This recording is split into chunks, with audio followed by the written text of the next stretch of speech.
History lied to you about the American frontier. It wasn't empty, it wasn't wild, and it was never waiting. A power already ruled it, controlling movement, fear, survival.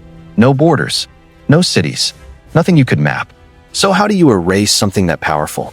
Before westward expansion became destiny, it became resistance. Spanish forces avoided it. American settlers feared it. Because the southern plains were never empty. They were controlled, fluid, shifting, and unforgiving. No walls, no cities, no borders, just movement and power. At the center of it all was the Comanche nation, and they didn't just live on the land. They decided who could survive on it. Chapter 1. The Transformation. It started small. A breakaway group from the Shoshone, moving south in the early 1700s. At first, they were exposed, outnumbered, on foot. They crossed vast, open grasslands with no cover, no guarantees, only risk. Every step forward meant entering someone else's territory. Every mistake could end everything. Then came the shift. The horse, not slowly adopted, but rapidly mastered. Through trade and contact spreading from Spanish frontiers, the horse arrived, and everything accelerated. What others used, the Comanche perfected. Within a generation, everything changed. They hunted faster, closing in on bison at full speed, striking with lethal precision. Traveled farther, moving across distances no rival could match. Fought differently, appearing without warning, disappearing before retaliation. The plains stopped being a barrier and became a weapon. Bison herds became moving supply lines. Predictable, trackable, essential. Open land became control, visibility, speed, and freedom working in their favor. And while others tried to survive the environment, the Comanche began to dominate it. But control doesn't stay uncontested, because power invites challenge. Chapter 2. Building power through movement. By the mid-1700s, they weren't just surviving. They were expanding. Small bands pushed outward with purpose, testing, probing, learning where resistance broke.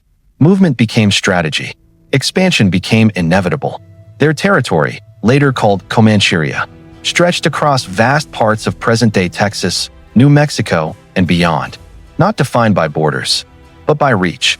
But they didn't rule it like an empire of walls. They ruled it through speed.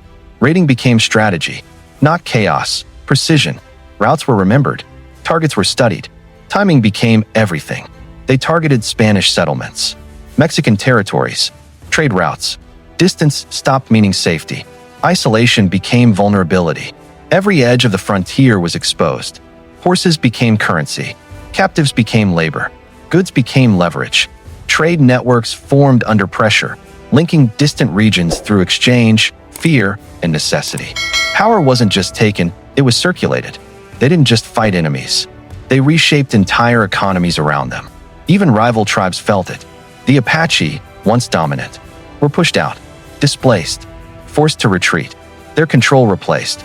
And for decades, no power could stop them. Not Spain, not Mexico, and not even the rising United States. But systems built on movement depend on what keeps them moving. Some details in historical records vary depending on sources, but the core events remain widely documented. Chapter 3. The Frontier That Wouldn't Open. By the 1800s, America wanted the land. Expansion was the plan, but the plains pushed back. Because Comanche war bands didn't fight like European armies. They avoided fixed battles. They rejected predictable patterns. They fought on their own terms. They didn't hold ground. They controlled movement. Trails became traps. Journeys became risks. Nothing stayed secure for long. Supply lines were attacked. Settlements were raided. Travel became dangerous. Wagons vanished. Ranches emptied. Communication broke down. The frontier slowed. For decades, Texas remained unstable. Forts stood isolated, surrounded, cut off, vulnerable. Efforts to secure the region stalled again and again. What should have been expansion became survival, and the cost kept rising. Resources drained. Pressure increased. Confidence weakened. But the real shift didn't come from battle. It came from something far less visible. Chapter 4. The Collapse No One Could Fight. The Comanche were built for mobility, for bison, for open land. So when those began to disappear, everything changed. American expansion brought pressure. Military campaigns increased. Forts spread deeper into the plains. Railroads approached. Hunters followed. But the real blow came quietly. Bison herds collapsed. Disease spread. Resources shrank. What once moved in the millions began to vanish. Food systems broke. Trade weakened.